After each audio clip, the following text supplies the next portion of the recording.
FrontPage also allows us to deviate from initial content that we've included in our Frames page by adding target content to elements on our current Frames page.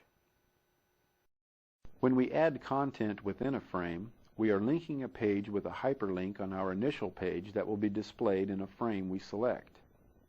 Let's add target content to our Frames page.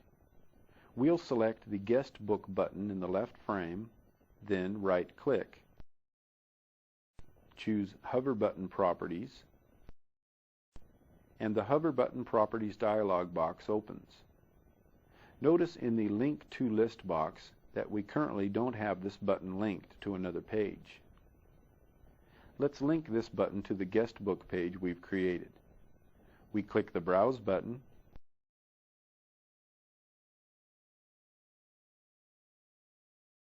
and the Select Hover Button Hyperlink dialog box opens. Normally, to link a different page to an element on our current page, we would simply select the page that we want linked. However, when we create a Frames page, we have the option to display the new target content in a frame on our Frames page. If we look at the lower right section of the dialog box, we can see a list box named Target Frame and the Change Target Frame button. We'll select the Change Target Frame button, returned to the Select Hover Button Hyperlink dialog box. Next, we'll select the page to be linked.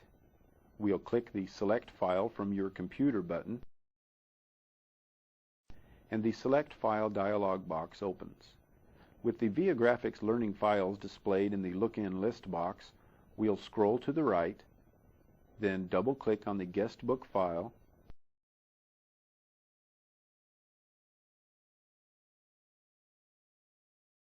and we are returned to the Hover Button Properties dialog box. We'll choose OK to return to the front page editor.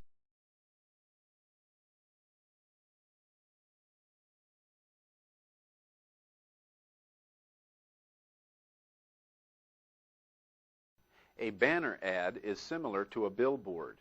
We are able to have the banner display a timed sequence of pictures and use different transition effects between the pictures.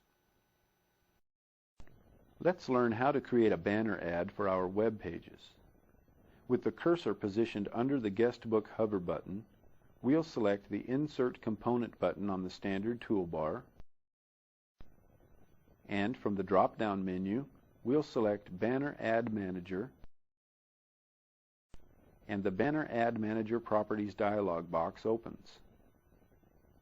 The first two options we have for our banner ad are to specify the width and height of our banner. With the width box highlighted, we'll type 105, press Tab to move to the height box, and type 100. The Transition Effect list box allows us to select the effect that will be displayed when we change from one selected picture to another. We'll click the drop-down arrow and select None for this demonstration. The Show Each Picture for Seconds box allows us to specify the time in seconds that each picture we add will be displayed.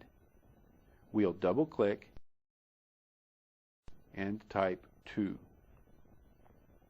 The Link to List box allows us to link our banner to another page, which we won't link our banner to any pages yet. The Pictures to Display list box allows us to select and organize which pictures we want displayed in our banner ad. Let's add some pictures to our banner ad. We'll select the Add button, and the Select File dialog box opens. With the Viagrafix Learning Files displayed in the Look-In List box, we'll double-click on the Beak image, and we are returned to the Banner Ad Manager Properties dialog box. Let's quickly add another image. We'll select Add again, and in the Select File dialog box, double-click on the Bessie image, and we are returned to the Banner Ad Manager Properties dialog box with our two images added. With the size, the effect, the time, and our pictures added to our banner ad, we'll choose OK, and in the Save As dialog box.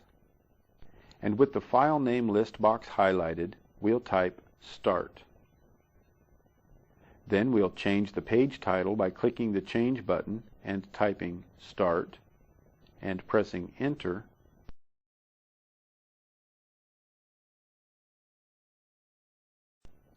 Then press Enter again to save our Frames page. After the page is saved, we'll click the Preview tab, and after the Frames page loads, notice the banner ad cycles through the pictures we've added every 2 seconds. Let's return to the Normal tab and learn how to add some transitional effects to our banner ad.